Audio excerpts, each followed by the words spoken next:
The practice of the integral yoga does not rely on prowess of physical postures, asanas, or breathing techniques, pranayama, or external rituals or practices. It is focused on creating the right internal landscape in the psychology in order to achieve specific psychological asanas, so to speak. The individual egoistic standpoint has to be shifted to the divine standpoint, which takes place through the discovery and accentuation of the soul or psychic being and having it guide the body, life, and mind to a focused, one pointed, and clear aspiration towards the divine, a rejection of the movements of the ego and the habits of the lower nature, which hinder the kindling and rising of this flame of aspiration, and a surrender of the outer nature to the direction and needs of that higher divine force as it responds to the aspiration. While doing this, the individual must ensure that the ego does not once again step forward through avoidance of any assertion of pride, arrogance, or superiority. Once this preliminary phase is completed, further steps can then be undertaken based on the new foundation developed through the psychicization of the nature. These steps are not easy nor fast generally.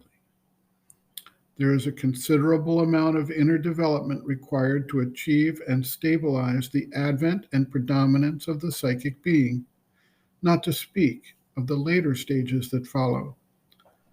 The manifestation of the supramental consciousness in the earth atmosphere, and the creation of the changes to the mental, vital, and physical expressions of the world that result are processes that may take hundreds of years to complete. Each individual who aspires to this work needs to develop the patience and perseverance to continue along the path steadily without specific indication of the length of time actually needed and without any specific or detailed map of the progress already made and the steps still remaining for the seeker to reach the goal set by this yogic endeavor. Sri Aurobindo notes, quote, "Get the psychic being in front and keep it there, putting its power on the mind, vital, and physical, so that it shall communicate to them its force of single-minded aspiration, trust, faith, surrender, direct and immediate detection of whatever is wrong in the nature, and turn towards ego and error, away from light and truth. Eliminate egoism in all its forms. Eliminate it from every movement of your consciousness. Develop the cosmic consciousness. Let the egocentric outlook disappear in wideness, impersonality, the sense of the cosmic divine, the perception of universal forces, the realization and understanding of the cosmic manifestation, the play.